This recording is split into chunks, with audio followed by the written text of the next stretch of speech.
Hi, Phil Schoenberg, Fastpitch Power. One of the toughest things, mechanical issues that I find that our developing pitchers, any developing pitcher has, is what's called eversion of the drive foot, the turning outward of the toes when the drive foot is starting its drive through and the pitcher has tracked into their power K position to deliver the softball. This is a very important component of the pitch to understand and to make absolutely certain that as you are developing as a pitcher, that the issues that create that problem are adequately addressed. The most efficient way to come exploding off the pitching rubber, tracking, and getting into position to deliver the ball, and we're talking about the drive foot now, right foot for a right-hand pitcher, left foot for a left-hand pitcher, is with, for all intents and purposes, the toe and knee remaining in a power forward position going toward your target when you come off the pitching rubber. I'm going to do it very slowly, and I'm going to demonstrate the correct way. I load, get all my weight onto my drive foot, and I reach and track as I push myself off the pitching rubber. And you will notice that as I land, my toe and knee are in a forward position, ready to drive through toward my target. Same speed as my hand, hopefully.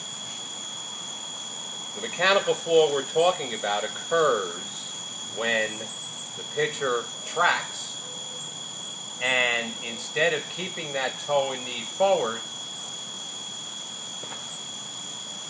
the foot turns outward, called eversion, and now my drive foot is acting like an anchor, which is going to create premature rotation and lean, and I'm going to be dragging my foot through instead of driving my foot through.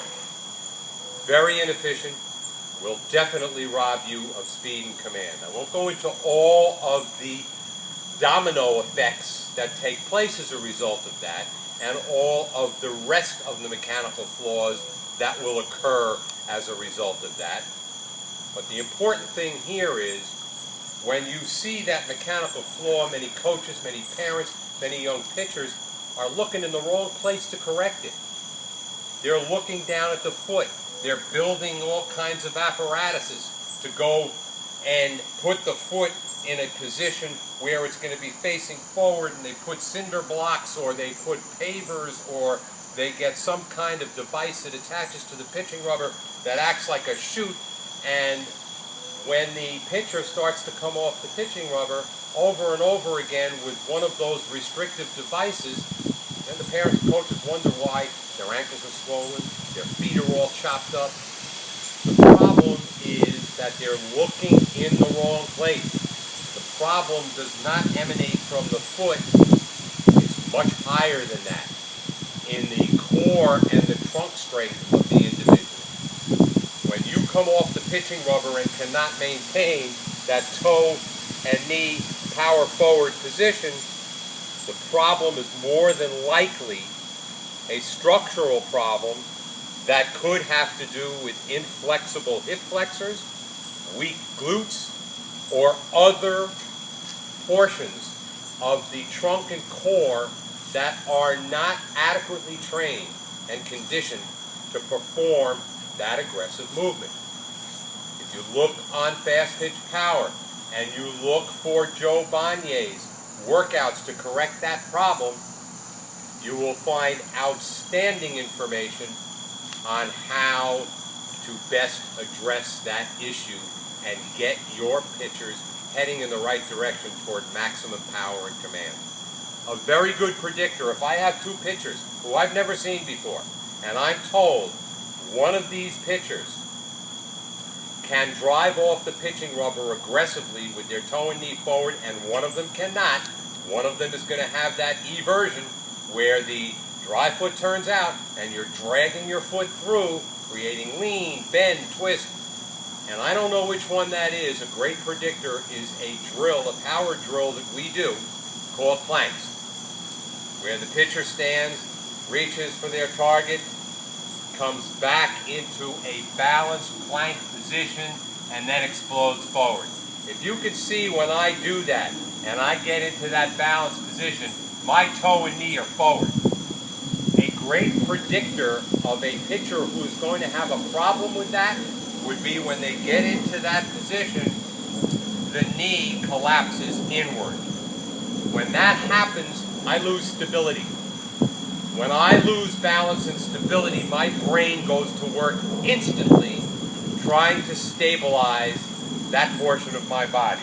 So when my toe and my knee, when my toe is facing this way and my knee is collapsing inward, my brain's saying, I got to stabilize that or something bad's going to happen to this person.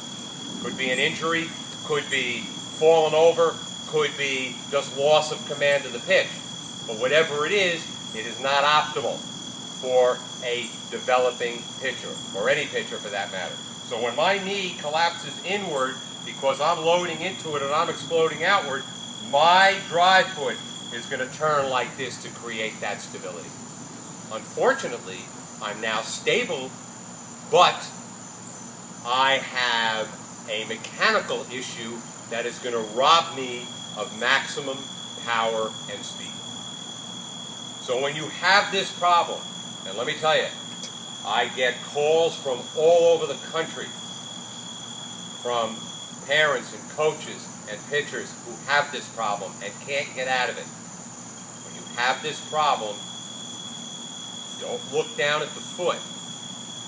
Look up the entire body to whatever structural deficiencies may exist that are contributing to that instability and the inability of that pitcher to maximize power and command by keeping their drive foot in the most beneficial position